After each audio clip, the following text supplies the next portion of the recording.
Bonjour à tous, infiniment heureux de vous retrouver pour partager avec vous le Chitat du jour. Aujourd'hui, nous sommes le mercredi, le Yom Revi de la Parashat Shoftim, et nous sommes le Gimel Elul, le troisième jour du mois d'Elul, 5785.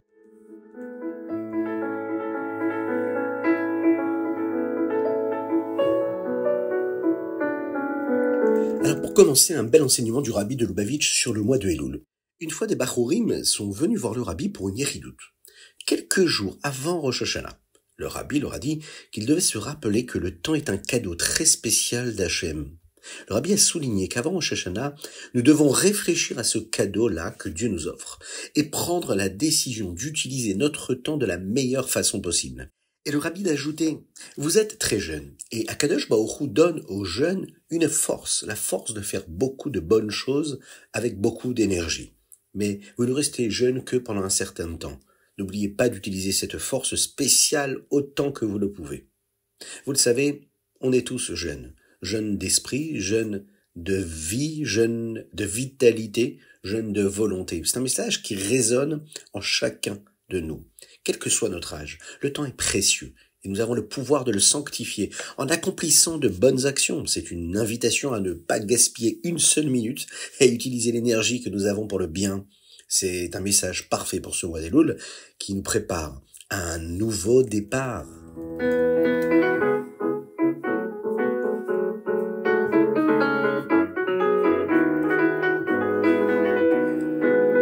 Et nous allons démarrer tout de suite avec notre Chumash. Nous sommes dans la Parashat Shoftim et on nous parle de la confiance en Dieu. Oui, la confiance en Dieu. Dans cette Parashat Shoftim, Moshe Rabbeinu continue de nous préparer à la vie en Eretz Israël. Après avoir parlé des Kohanim, il nous donne un commandement essentiel pour chacun d'entre nous, pour chaque juif. Ne pas chercher à prédire l'avenir. Le texte commence aujourd'hui par nous parler du rôle des Kohanim dans le Beth Amikdash. Leur service se fait par rotation, par famille. Il y a des groupes, il y a des règles. Et en règle générale, un Kohen n'a pas le droit de servir hors de son tour. Cependant, la Torah fait deux exceptions. Si un Kohen apporte sa propre offrande, c'est-à-dire un korban, il pourra le faire lui-même. Et lors d'un Yom Tov, d'un jour de fête, tout le monde peut aider. C'est un principe qui est magnifique puisque même dans la stricte organisation de la Avodat Hashem qu'il y avait dans le Beth Amikdash, dans ce service divin-là, il y a de la place pour l'implication personnelle de chacun. Même le Kohen a le droit de vivre un moment précis, particulier, qui lui est propre à lui. Après avoir abordé les règles des Kohanim, le texte, aujourd'hui, dans notre Chumash, va nous mettre en garde contre une pratique très grave, ce que nous appelons la divination. Moshe Rabbeinu nous exhorte à ne jamais imiter les nations du monde qui, dans leur pratique de la Avodah Zara, de l'idolâtrie, ou parfois, ils vont interroger l'avenir en utilisant des forces d'impureté, les forces de la Touma.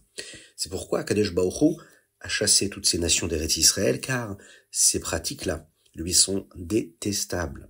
Le message est clair pour chacun d'entre nous. Tamim tiye im Hashem Elokecha. Il faut être intègre avec Hashem. Il faut être intègre avec Dieu. Plutôt que d'essayer de percer les mystères du futur, de deviner, d'imaginer, nous avons le devoir d'avoir bitachon b'Hashem, une confiance totale en Hashem. C'est le plus grand antidote à tout ce qui pourrait nous inquiéter et nous apporter du doute. On doit faire confiance en Dieu. Très souvent, ce qui bloque une personne, qui l'empêche d'évoluer, d'avancer, d'être heureux, c'est le safek, c'est le doute. À l'inverse, le bitachon b'Hashem, la confiance en Dieu, en la Kodesh Baruch Hu, ça, c'est vivre avec simplicité dans une foi qui nous relie à quelque chose de très fort, la puissance de l'infini de Dieu. Et là, à ce moment-là, tout se passe bien. Tamim tiye im Hashem Elokecha, sois intègre avec Dieu, et tout se passera bien.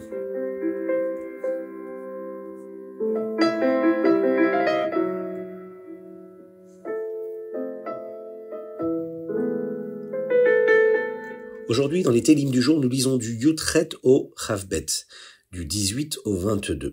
Nous sommes dans le mois d'Elul et il y a également les Télim du mois d'Elul. Et aujourd'hui, nous rajoutons le Zaïn, le Chet et le Tet. Dans notre Télim du jour, dans le chapitre Yutet 19, il y a un verset en particulier qui résonne énormément avec chacun d'entre nous. Il est dit comme ça, Hashamaim mesaprim kevod kel. Les cieux racontent la gloire d'Hachem.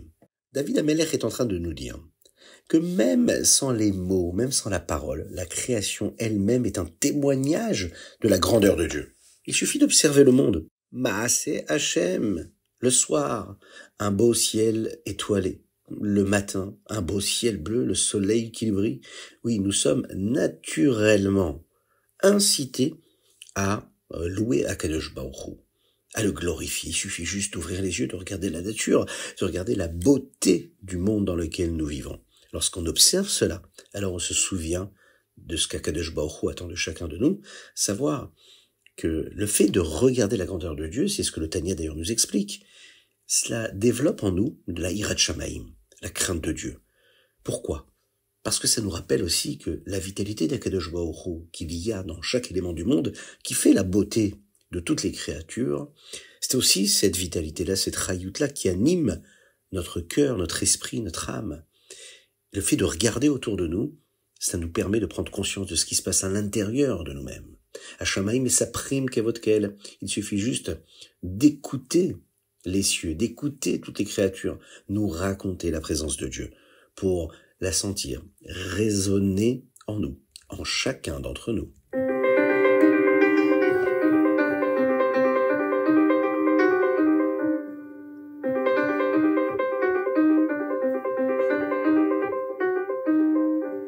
Tanya, Igeret HaKodesh, Siman Yud. Dans le Tanya d'aujourd'hui, le Rabbi Shneur Zalman poursuit son développement concernant les mitzvot et la vitalité qu'il y a dans les mitzvot. Il nous rappelle qu'Akadosh Baruch Hu insuffle de la vitalité à chaque élément du monde grâce aux mitzvot qui sont accomplis par le Ham Israël, par le peuple juif. Parce que les mitzvot sont des actions physiques.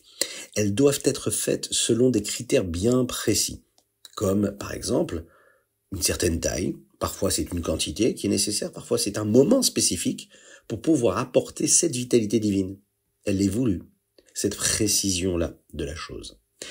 Le texte aujourd'hui dans le Tanya aborde la tzedaka. Il nous apprend que même si on veut en donner beaucoup, la Gemara nous limite à 1/5 de notre argent.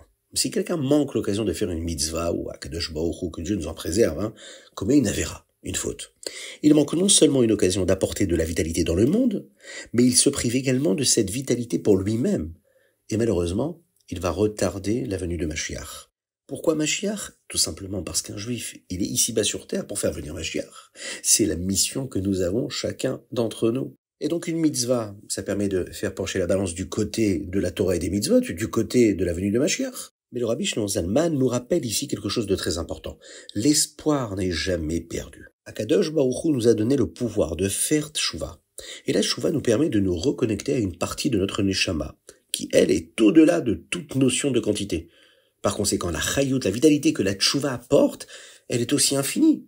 Elle est si puissante qu'elle peut même réparer la vitalité qui a été perdue dans le passé. Mais encore plus fort que cela, la chayut, la vitalité qui est apportée par la tchouva, est beaucoup plus forte que la vitalité qui est apportée par un tzaddik. En particulier dans ce mois de Elul, où la tchouva, elle est accueillie par Akadosh Baruch Hu, puisqu'il est à côté de nous, et avec sa grande compassion, sa miséricorde, il est là, il nous accueille, on a juste à lui formuler notre demande et à lui demander pardon, à chercher à se rapprocher d'Akadosh Baruch Hu, puisqu'il est déjà très très près de nous.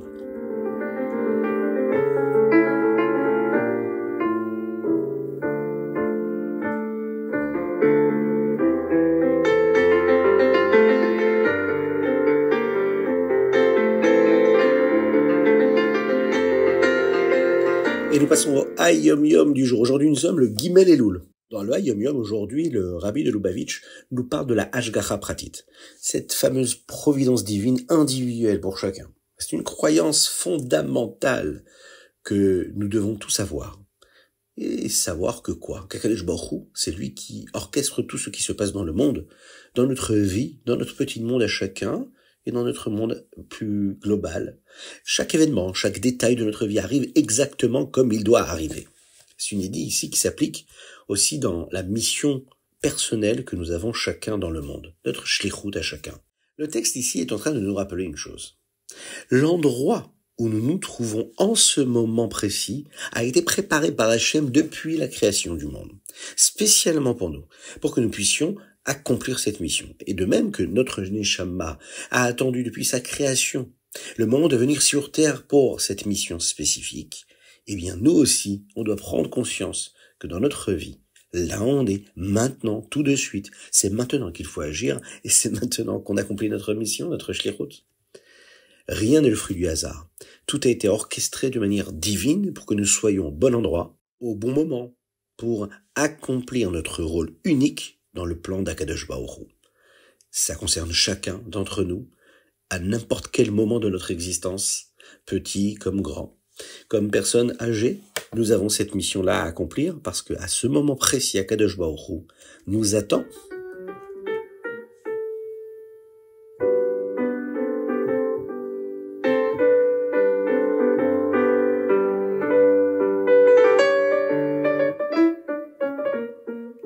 Rambam, Ilchot Korban Pesach. Dans le Rambam ici, on va aborder les 3 chapitres, Perek Gimel, Perek Dalet et Perek E, qui concernent ce Korban Pesach. Le Rambam nous explique la marche à suivre si l'offrande a un problème, si le Korban a un problème. Par exemple, si l'animal se perd ou devient tamé, impur avant le sacrifice.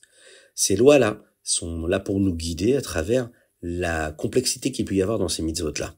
Le Perek E nous parle d'un cas où c'est la personne qui est tamée, qui est impure, et qui ne peut donc pas apporter son korban à temps. Le Rambam nous dit ici qu'une telle personne doit alors l'apporter lors de Pessar Sheni, le second Pessar. C'est un principe merveilleux de la halakha, de la loi juive. Même si nous manquons une opportunité de faire une mitzvah pour une raison valable, Akadosh Baruch Hu nous donne toujours une seconde chance. C'est également ce concept-là que nous avons abordé aujourd'hui, et qui est d'actualité, puisque dans le Tanya, nous en parlons quand nous parlons de la tchouva. En effet, la tchouva, c'est la manifestation de la miséricorde d'Akadosh Baruch Hu. Dieu, il est là, il est en train de nous dire, ne t'inquiète pas, tu as encore une chance. Il est toujours possible de se rattraper, de se reconnecter à Akadosh Baruch Hu, de s'attacher à Dieu, encore un petit peu plus près.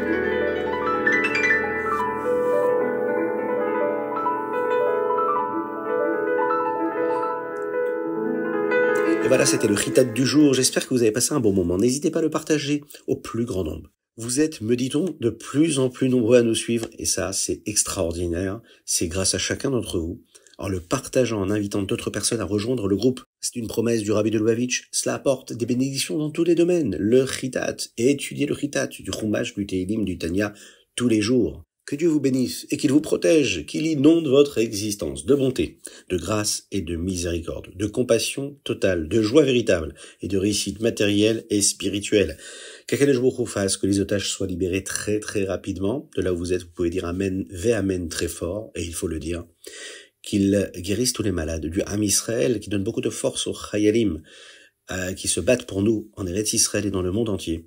Qu'Akadosh Baruch Hu nous envoie le Mashiach, qu'on puisse se retrouver tous ensemble, chanter, danser, dans la joie la plus totale, avec le Beth Amikdash, à Yerushalayim et Ira Kodesh.